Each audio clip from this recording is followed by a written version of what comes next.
it means that many more of them must have entered the body. Studies of the rest of the organs will most likely confirm this hypothesis. I can finally get to the practical part. I must be extra careful because the skin of the deceased is very stretched. I wouldn't want an explosion here.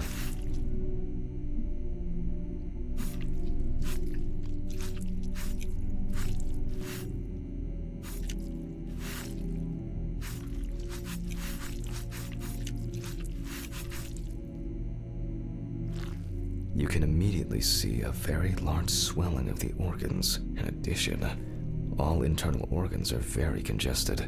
I proceed to It's easy to see that the ribs have been imprinted in the lungs. So, I'm going to start by drawing blood from the lungs for testing for diatoms. If diatoms were only present in the lungs, this would mean that the victim was placed in the well after death, and the perpetrator wanted to get rid of the corpse in this way. Now, I remove the lungs and proceed to their examination.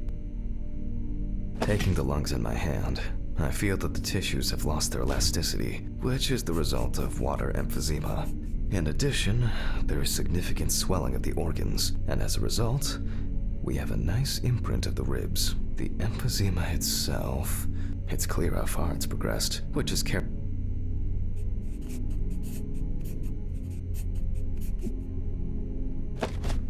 Corpses found in water are worth examining with a tomograph.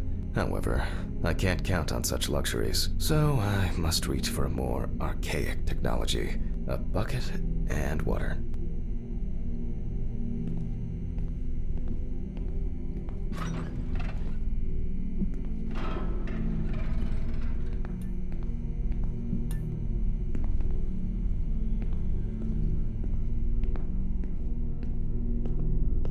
Ooh, I hope no one dipped a mop in it.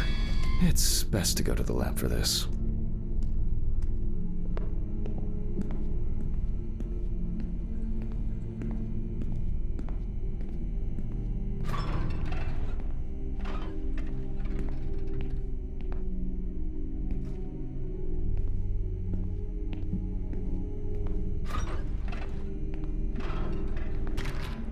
Historically, the lung float test is used to detect infanticide.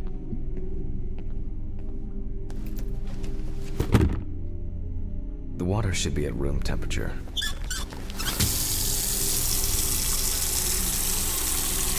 That's enough. To test for this, I have to place the lungs in a container of water. This checks if there is air in the lungs. And speaking of lungs, everything is ready to bring them here.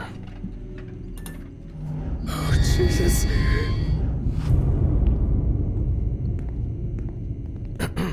Of course, such a study isn't without flaws. Air may have entered a newborn's airways during resuscitation attempts. Gas is released during decomposition. In this case, however, it's about something else, namely, the amount of fluid in the lungs. To test for this, I have to place the lungs in a container of water and wait to see if they fall or if they will float on the surface.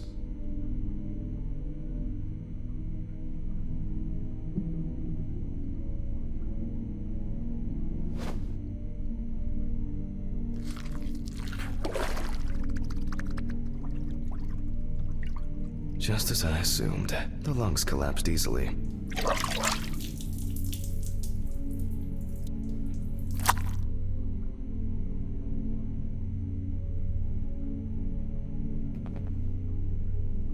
Fluid could have entered the lungs during panic attempts to catch breath underwater, but it could also be the result of bacterial infections or cancer, so further investigation is needed. I move on to dissecting the lungs of the deceased. You can hear the distinct, very unpleasant crackling of the tissues being cut through. The parenchyma is remarkably pale, although small hemorrhagic foci and petechia are present on the... All right. Now, I will check the collected fluid under a microscope. If we find 20 diatoms on the slide, it can be considered drowning, and our result is not false positive. The aperture still needs adjustment. Oh, I'm finally starting to see something here. I won't even notice an army of diatoms from this. Great. It's not a dirty lens. And perfect. Perfect. It's not a dirty lens. And perfect. The aperture still needs. Oh, I'm finally starting to see something here.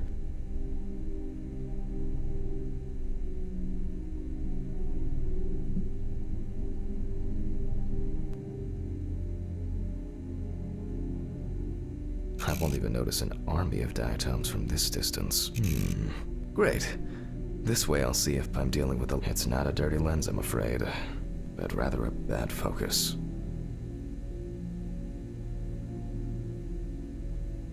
And it's not a dirty lens. And perfect.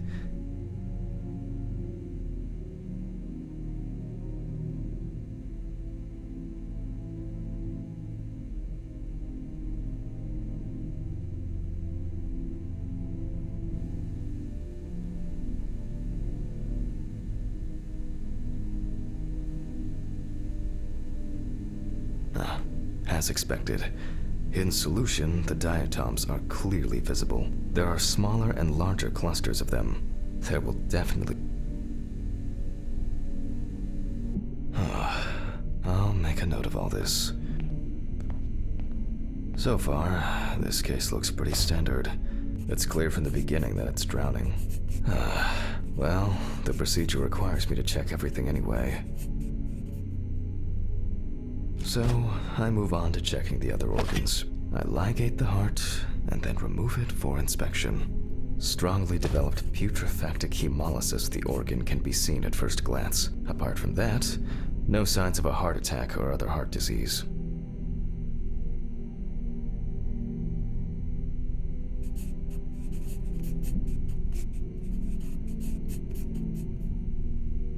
I move on to the next organ. This time, it's the liver.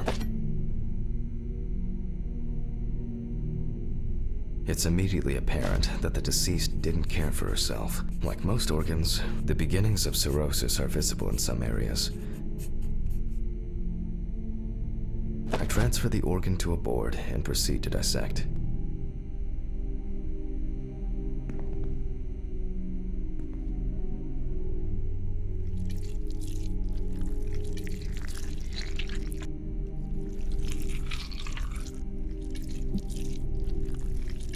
The cross-section clearly shows dilated veins and many small hemorrhagic foci.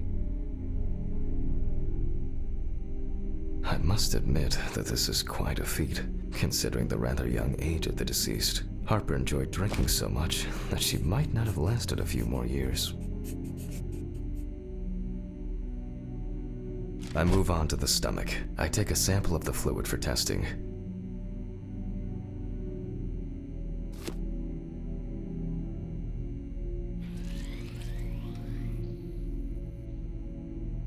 It looks very turbid. I'll see what happens after spinning, but that's in a moment. Now, I carefully ligate the organ, then cut it off. My old but trusted centrifuge. Ideal for all the fluid tests I need to perform during an autopsy. It's enlarged, probably full of putrid gases. I transfer it to the board and carefully open it, checking the contents.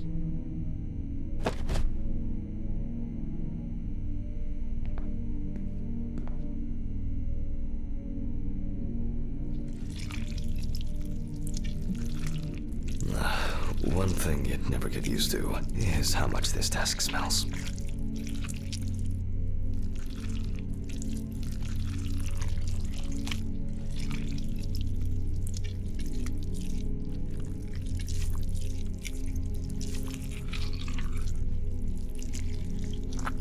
Okay, the stomach is full of fluid and unidentified organic matter, which is probably leftover food. So let's check the diatoms.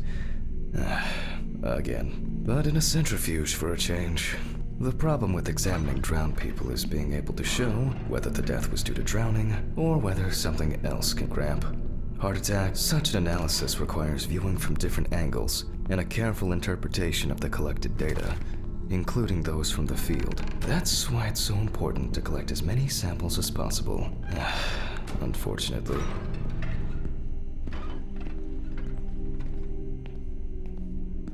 Okay, this is one last little sample.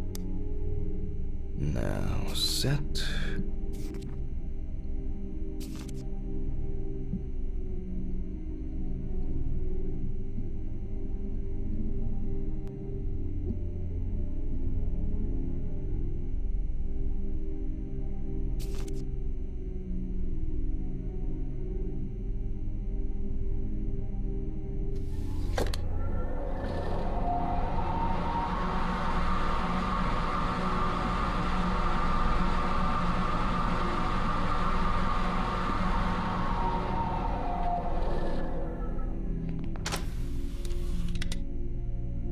Done. I'll run it directly into the chromatograph and run it against the data from the police. I'm certain the analysis will show similarities between the fluid and water in Chelsea's well.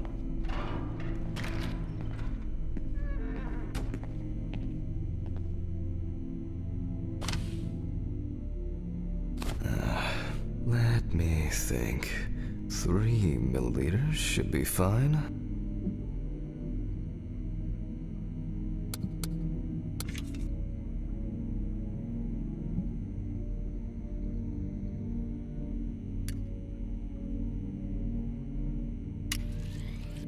Okay, now it's the chromatograph's turn.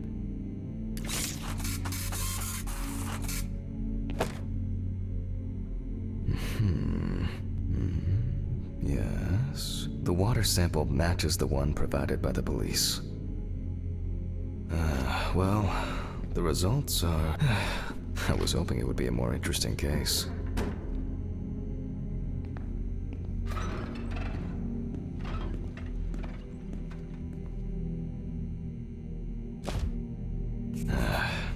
More diatoms. Analysis indicates the same origin. Blah, blah, blah. There's little left to do. I'm going to check the airway patent. Interesting.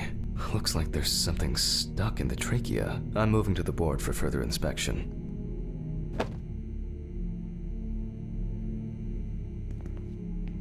I dissect the trachea and open the organ.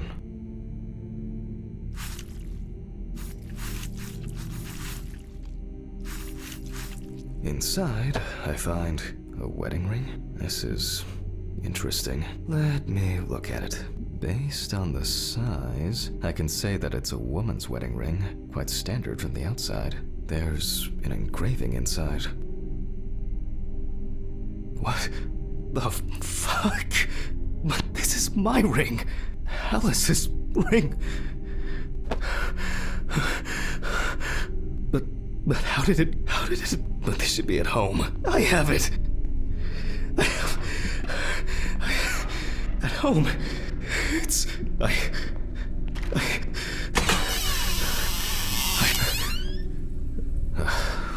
Must have been nothing.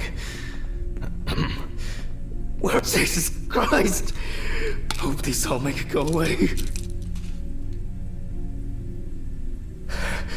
I have to check the apartment. It can't be.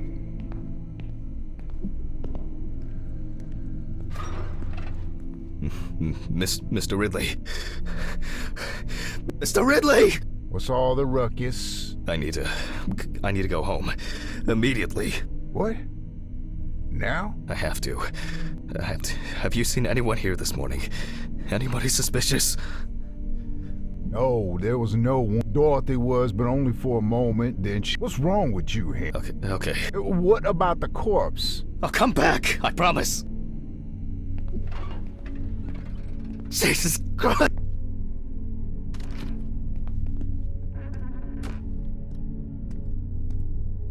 I have to check this out.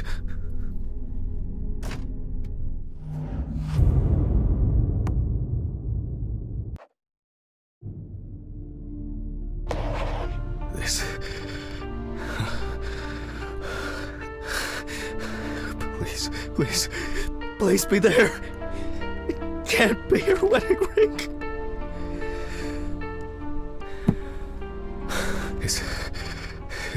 It's not here. It's not. I need to go. I need to go.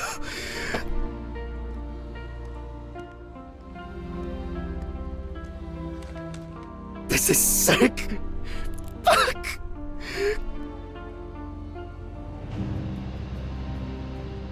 Come on, Steven. Pick up the fucking phone.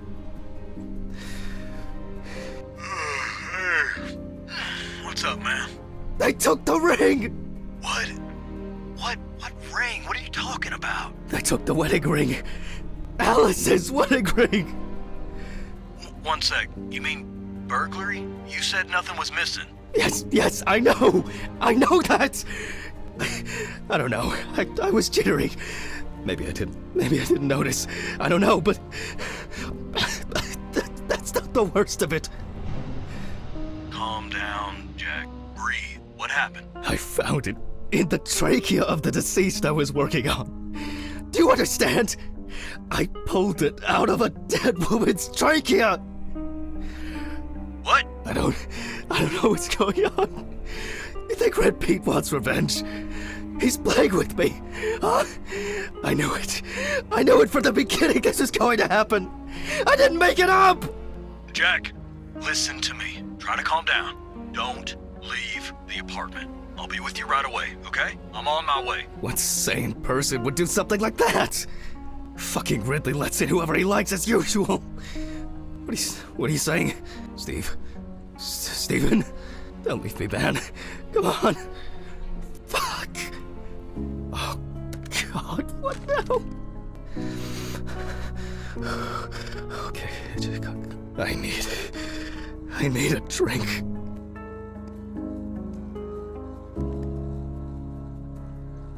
Jesus. What's going on?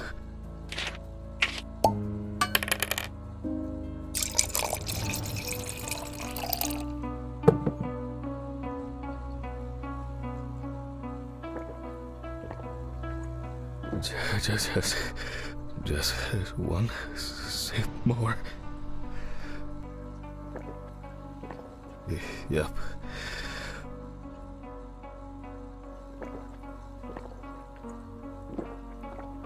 Jesus.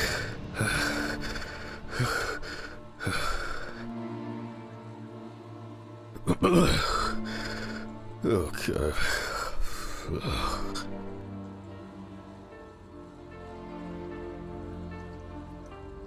Yep. Okay.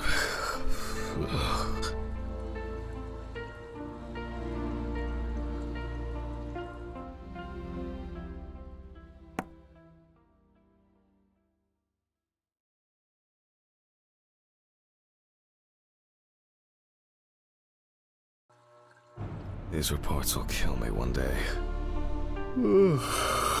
It's time to get to work.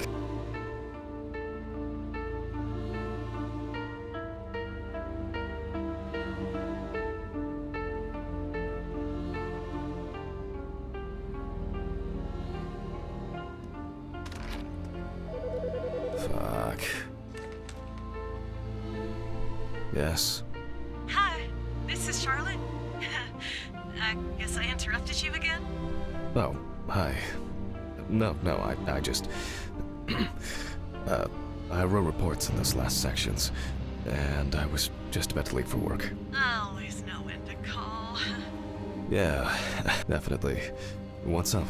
How are you? I'm good, thanks. Okay, nothing new. I had a few days off. Oh, that's nice. Did you have a moment to look for something for me? Something for you? Well, a photo with a photo I asked. It hasn't come yet? Oh, sorry, but I said it... No, not yet. Maybe I'm too impatient. Sorry for rushing you. You have so much on your mind, I thought... It's okay. No worries. With my pills, Pills. So you see, Yeah. I have to go now. Let me know if you still haven't received the letter. Then I'll try... well, maybe I'll... Oh, really? Really? That really? Mm-hmm. I know it means a lot to you. Well, thanks. Bye. Damn. Did I mess up the app? How am I gonna get those pills?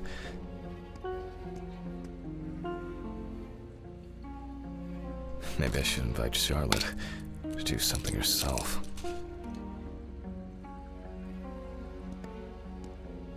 I should take out the trash first.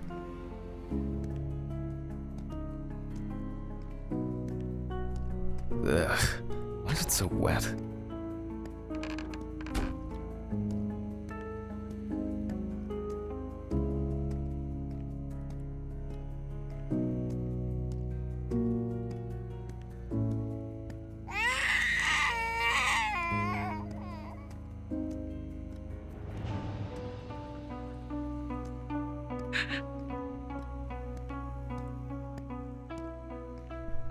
Ugh. I shouldn't be this tired.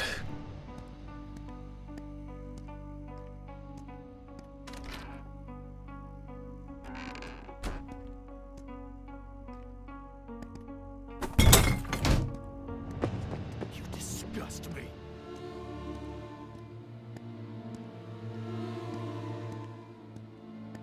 I wonder if Alice's mother has a film of this photo somewhere. I actually hadn't thought about it before. I should call her on Friday.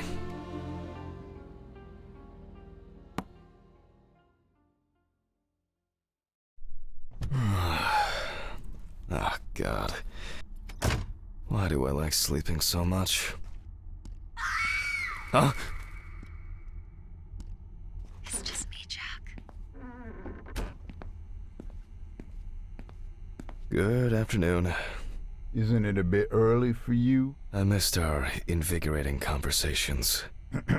Has Stephen brought the body? Yeah, the trawl. Maybe wheeling it to the dissection room will... Huh. I've missed how friendly and helpful.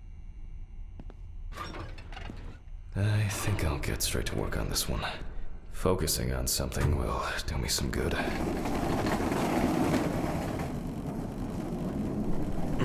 Christ, this one's heavy.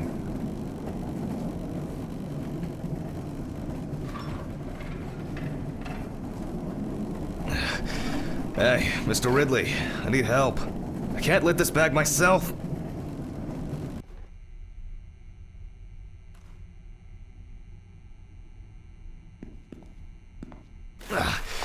Ridley!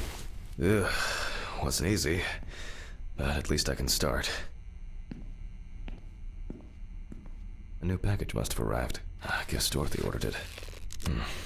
I think I'll skip recording a video for the students today. They don't need to see me and the body. Ugh. And they'll...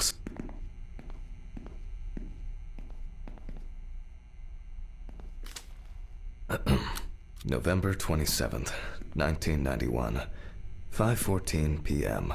Conducted by Dr. Jack Hanman. James Evans Jr., also known as Jess Evans, had previously been convicted of possession of stolen goods, robberies, and drug trafficking. There were also attempts to accuse him of leading a criminal group responsible for burglaries in the New Orleans area. What? The deceased's father, James Evans Sr., is a local businessman. He was the one who reported the disappearance. At the time of the report, his son hadn't been home for 3 days. The body was found inadvertently in the woods near Peetsville. The dogs picked up the scent while searching for a missing boy. The body was found naked and mutilated. Clothes, probably belonging to the deceased, were found lying nearby. Police photos show that the body was not even particularly hidden, but only covered with a thin layer of soil, branches, and leaves. Sounds disturbing. I wonder what condition the body is in then. I'll start by opening the bag. Oh, fuck. I didn't expect this level of mutilation. This is going to be a dirty job. I'll check through the bag the police left.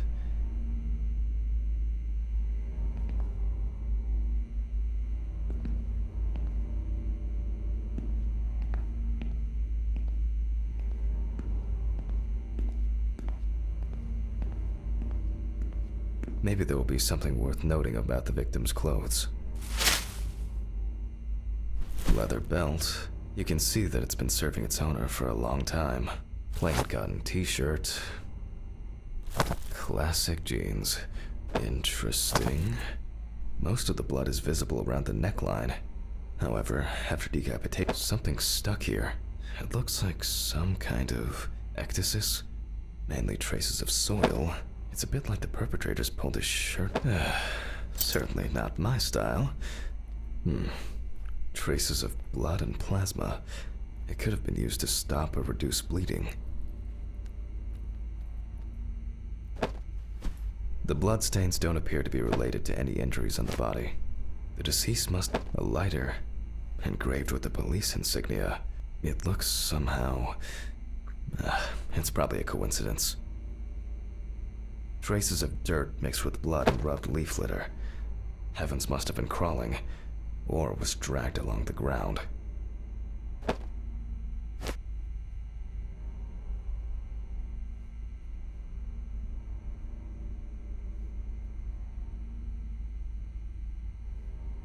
And here, another animal souvenir.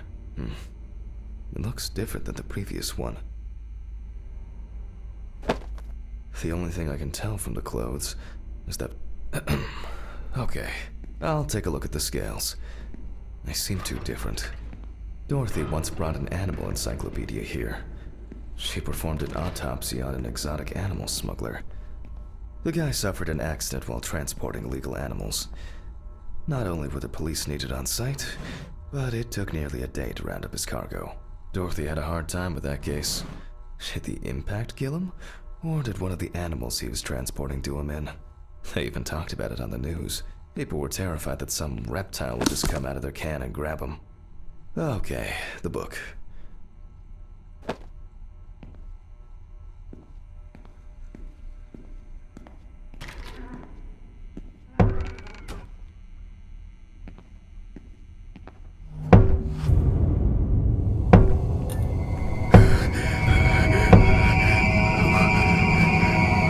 This?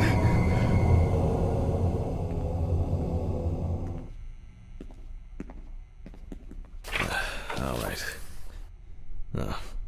Which page was it? Local wildlife. I bet I'll find something here. Not this area, but who knows? Nile crocodile.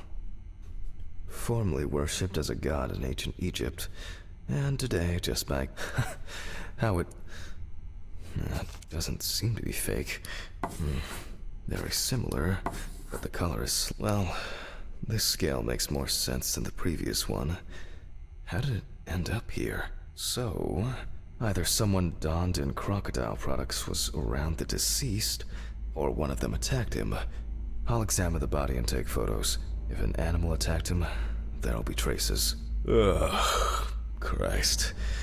Why am I so tired? Some coffee would be nice. What was I supposed to... the pictures. I'll have to show them to Dorothy. Too bad that we no longer keep our ranking. With something like that, I would come out on top. There hasn't been a case like this for a long, long time.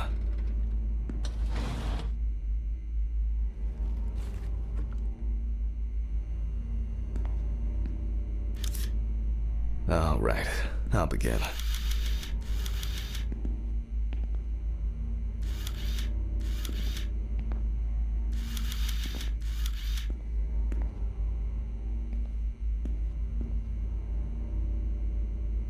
The deceased's skin is smooth and taut.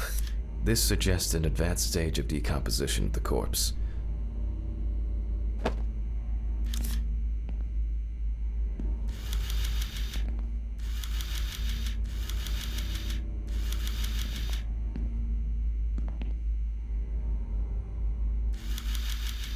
Nasty.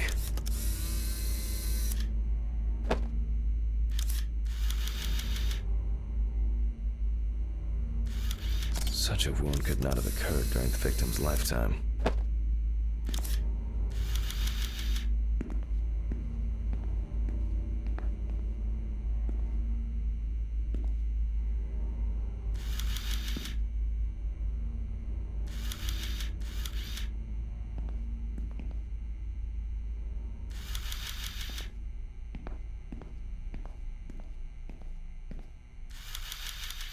No head. That's not hard to miss.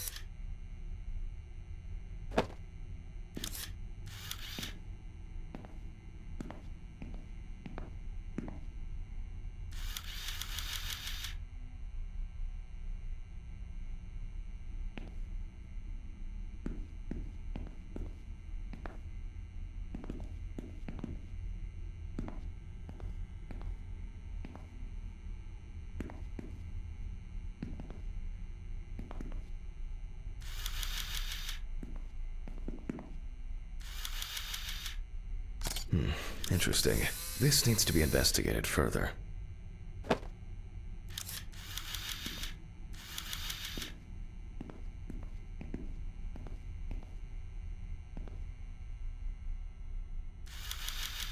Oh, and as expected, there's a bite.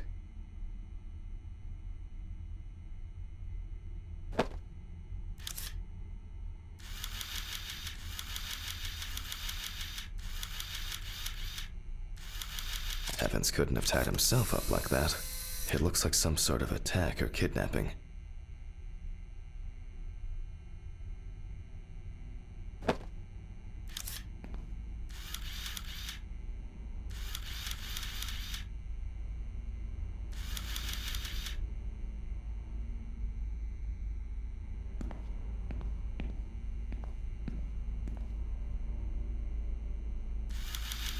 This wound appears to have been made by a sharp instrument.